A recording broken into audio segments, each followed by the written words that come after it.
her wisdom teeth removed. And for those of y'all who don't know, when you have 4 bones ripped out of your mouth, it hurts a lot. So a few days after the procedure, the pain was so bad that she went back to her dentist and said, "Can you please do something about this?" And what he did was actually quite unexpected. He took gauze and he soaked it in clove oil, and he shoved it in her tooth sockets. And when she took it out, the pain had completely subsided. This student is actually Audrey Godley, so thanks to her for letting me use her story. When she first told me this, I was quite shocked that a modern dentist would use a natural remedy, one that's been around for centuries. In fact, in the 18th century, the time period we're studying this year in history, clove oil was used topically for its healing properties, as well as orally to reduce nausea, ease coughs, and aid in digestion. So the fact that it's still used in modern dentistry really impressed me and made me appreciate even more the genius of the colonial apothecary practices I have spent many hours studying this year.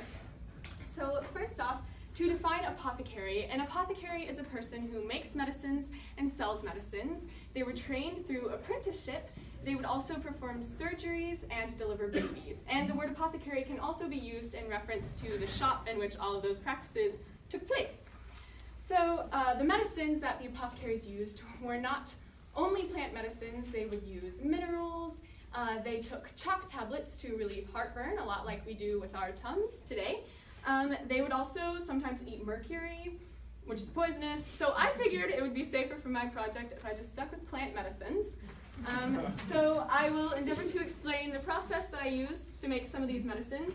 For the sake of time, I have to leave out the explanation for this flaxseed poultice, the rosemary tincture, the juniper berry milk, and lemon candies, which didn't really work, so they're not here anyway. So first, I made a bread poultice, and a poultice is just a warm spread used topically to soothe rashes, sores, ulcers, burns, and other skin irritations. This, I just left out bread to get stale, and then boiled the crumbs in milk. It's fairly simple. It was used a lot during the Revolutionary War and is actually referenced in the book Johnny Tremaine, which is where I got the inspiration for this project. I also made mint tea, and for these 3 items right here, I used mint from my own garden, very authentic, and I dried the mint and I ground it using a mortar and pestle, which is the tool that apothecaries used to grind herbs. And then I steeped it in boiling water, strained it, and voila, mint tea. And they would have taken this to aid in digestion. Also, this is a mint tincture, which is, they would have used it similarly to how we use mint essential oils today, so they would have rubbed it on their temples to relieve headaches. But instead of using the steam distillation method to extract the oils, they used the tincture method, which was just soaking it in alcohol for several weeks. So I bruised fresh mint leaves in the mortar and pestle, and I soaked it in vodka for 3 weeks. Also, I made a mint and sugar paste, which is just fresh mint leaves and sugar ground together, and they would have taken this to relieve nausea. I made garlic syrup, which they would have used as a kind of cough syrup. It smells really gross. I'm glad we don't have to use it. And it's just a weaker version of a tincture. So instead of soaking garlic that I chopped, instead of soaking that in alcohol, I soaked it in vinegar for several weeks. And then I mixed it with about twice as much honey as there was garlic juice. I also made cough drops. So I made licorice tea, and originally I started grinding the licorice, which this is what licorice bark looks like. I found out after a few hours of grinding it that that's not the method they would have used, which makes sense because it's not a method that works. So I chopped it, I made licorice tea, and I sweetened it with honey, and then I mixed it into slippery elm powder, which they just used as a binder in a lot of their medicines. The name slippery elm is very appropriate because whenever you get it wet, it's really slippery and slimy and weird. So it stuck it all together and formed into a dough. I rolled it out, and I used an apple cider vinegar lid to cut out the actual cough drops because they would have used a cookie cutter of sorts, and I just didn't have a cookie cutter that size.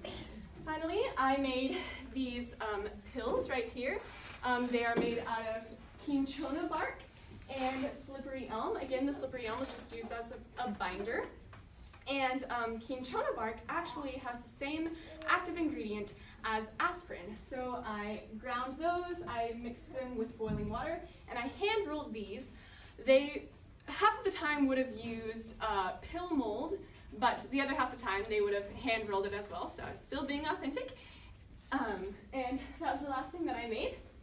So going back to my example of plant medicines being used in modern dentistry, and how shocking that initially was to me when I first found out, I think it's easy for us to think that our medicines and technologies are so much better than they were in centuries past. And in doing so, we can belittle the accomplishments of our brothers and sisters throughout history. We can commit the appeal to high-tech fallacy where we think just because something's newer, it's better or smarter, which isn't necessarily always true. Though we have made great and necessary advancements in the medical world, let the genius of the colonial apothecaries be a reminder to you that the truly astounding nature of the human brain and the human's capacity for observation and learning has existed since creation throughout all of history. Thank you.